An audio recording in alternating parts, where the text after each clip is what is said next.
Okay.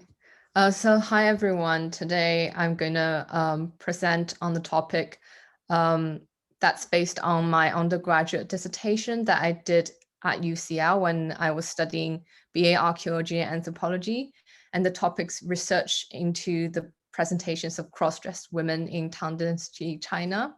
And before I start, I just want to thank the presenters before me for their brilliant talks, and I hope you can enjoy mine as well. And I just wanted to mention that in relation to the previous talk by Xiaoying, that Tang Dynasty is the dynasty that was prior to Song Dynasty. And I think her talk will provide you another interesting perspective, because in my talk, I'll be mentioning some representations prior to Tang, and Song Dynasty representations shows another kind of representation of women in imperial China.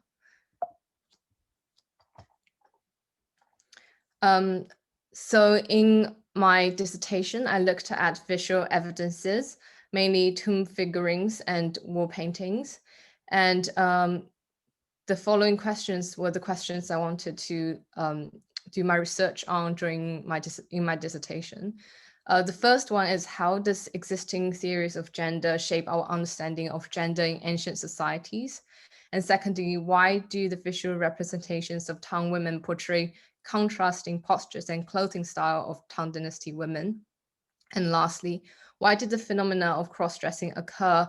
And what does this phenomena imply about women's status and mobility in society? So let's begin by looking at some approaches to gender.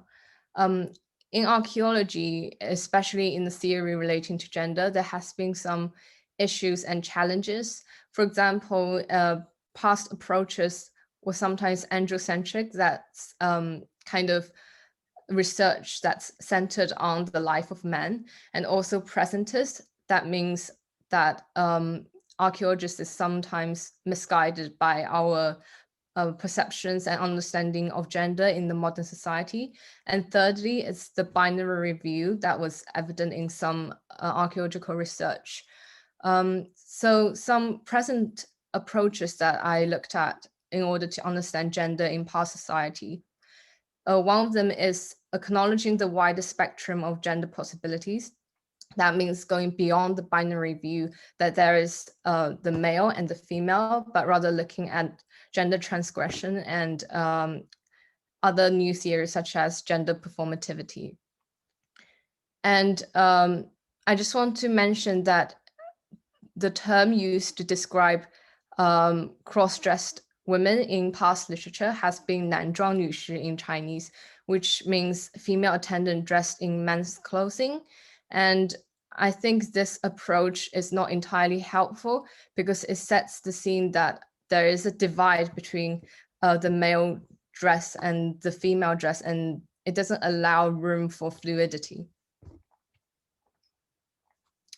My methodology included historiographical analysis of visual culture within its archaeological context, iconographical analysis, which included visual description, iconographic analysis, and contextual analysis.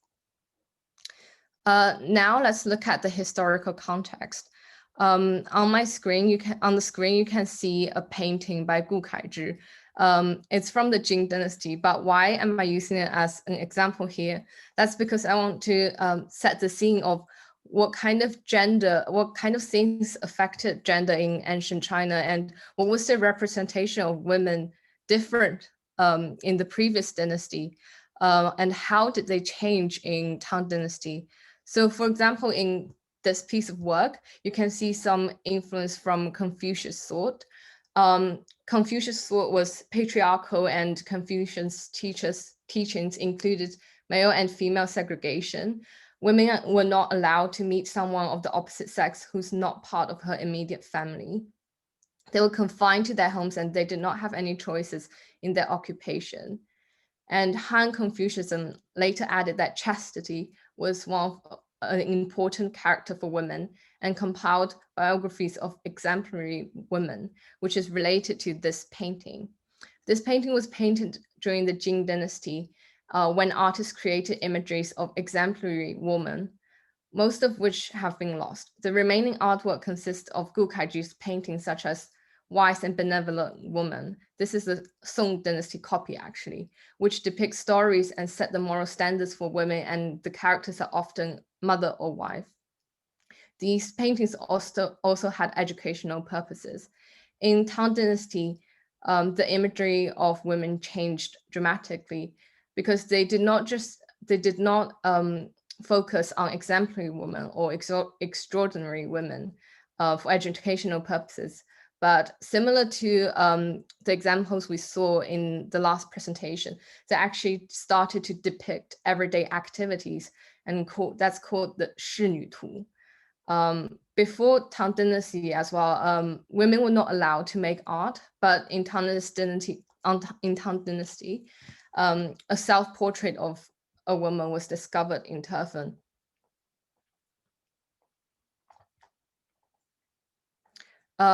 First, let's look at some historical account of gender inversion. So on the screen, you can see a quote, which is a historical account about Taiping Princess, the daughter of Wu Zetian, who was an empress in Tang Dynasty. The text describes Taiping Princess dressed in a military purple robe and danced in front of the emperor. Now I want to bring your attention to the archaeological context. The imagery in tomb mirrors everyday life, which suggests that women were likely to encounter depictions of female figures or 仕女 in their everyday life quite often, such as on screens inside the domestic space.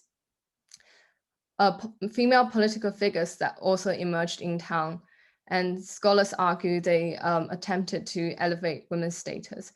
And in this slide, you can see an illustration of a tomb interior.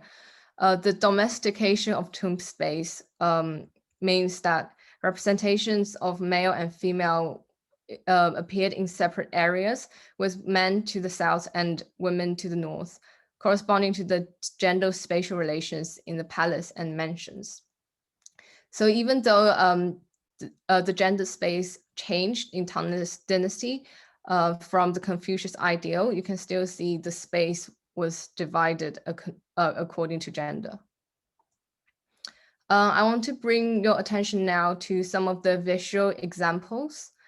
So in here, you can see 2 ceramic figurines, and my main visual sources of analysis included ceramic figurines from funerary contexts, mainly discovered in burials, and then secondly, murals from funerary context. Figurines depicting cross-dressed female horse riders, musicians, and hunters were found among other figurines depicting ceremonial processions. So these attendants were also sometimes part of the interior of the tomb. So in this image, you can see depictions of 2 standing attendants. They're from the tomb of Zhen Rentai, and in that tomb, approximately 100 figurines were found. So let's look at the clothing they're wearing in these 2 figurines. So on the left, she is wearing a ru and a banbi, as well as chun and pei. On the right, her hair is in a banfanji style, and her neckline is of a V shape instead of round shape. As Sun, one of the pioneers in studying ancient Chinese clothing, suggests, the position of the neckline is related to women's status. So in this image, I can infer that the woman on the right is more likely to have a higher status, and both of their clothing reveal parts of their chest, suggesting their status are quite high. And now let's move on to the example of cross-dressed women. So these 2 figurines are from the same tomb, and on the left-hand side in the image, you can see a figure wearing futou, a typical men's headgear, and pao, which is shorter and has higher neckline than in previous examples. You can also see the figure is wearing trousers. Futou was an important component of male dress code since the Nanbei Dynasty. On the right-hand side, you can see a different kind of style of cross-dressing, which show influences from Hu, which is mainly the Central Asia region. And the hat also resembles a Chinese character Shan, which means mountains. Next, we are now looking at an extremely interesting example of gender transgression. This terracotta figurine depicts a female wearing a kuapao as an overgarment. And this is a very unique example. And in this example, kuapao is worn as an outerwear or cloak. And this suggests fluidity between the masculine style and the feminine style. In this slide, we can see some examples of cross-dressed horse riders. And I found it extremely interesting to look at examples of horse riders, especially comparing these two figurines. On the left, you can see a terracotta figurine depicting a hunting female figure with lynx. And on the right hand, you can see a terracotta figurine depicting a hunting male figure. I think it's very interesting to look at these examples because it suggests women participated in activities such as hunting, and they were also able to train animals. And in this particular example on the left hand of the slide, you can see the figure is shows sense of movement, and the kuapao seems quite useful in this context because kuapao with trousers allowed more mobility. Next, let's move on to the representations of cross-dressed women in tomb paintings. So on the left-hand side of this slide, you can see imagery of women attendants. These imageries were often found on the interior walls of almost all Tang tombs that have been excavated. These two examples show early Tang depictions of standing attendants. They are from the tomb of Duan Jianbi, the daughter of Princess Gaomi. They show very detailed depictions of female attendants. And you can see on the left-hand side, they resemble or have similarities with the clothes from depicted in ceramic figurines. On the left-hand side, the figure wears a shawl, which is pei in Chinese, qun, and shows movement.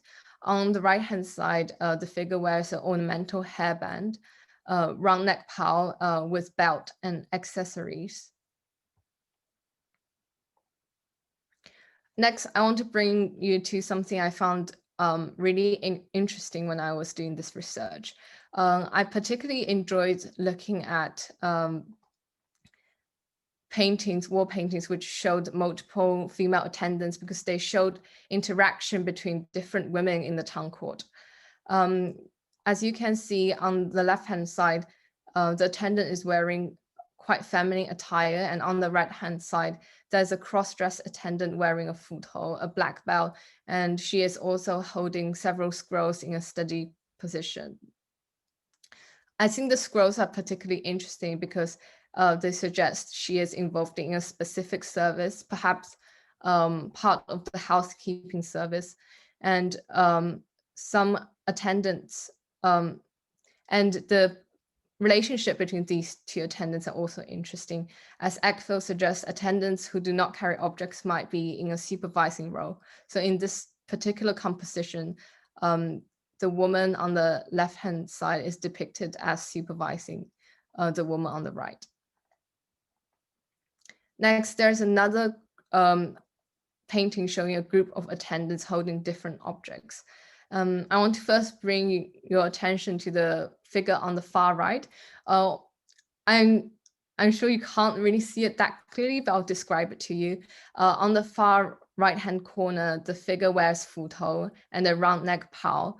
It is unclear whether she's holding an object or not, but it seems like she is wearing, she's cross-dressed. And in this painting, you can see women holding different objects, such as fans and candles, and this suggests they're related to the housekeeping servant. And this is one of the final examples in my presentation. This is a section of wall painting showing 3 female attendants. They're from the south section of West Wall in the tomb of Crown Prince Zhuanghuai. This example is particularly interesting because it shows the kind of changes that has occurred in cross-dressing. For example, the figure in the middle, she's wearing a pao, but actually you can see the style has changed. Before, pao had quite short sleeves, and also itself was quite short. But in this depiction, you can see both the length of the pao and the length of the sleeves has increased, showing maybe the clothing style became more feminine, and they were adapted throughout the Tang period.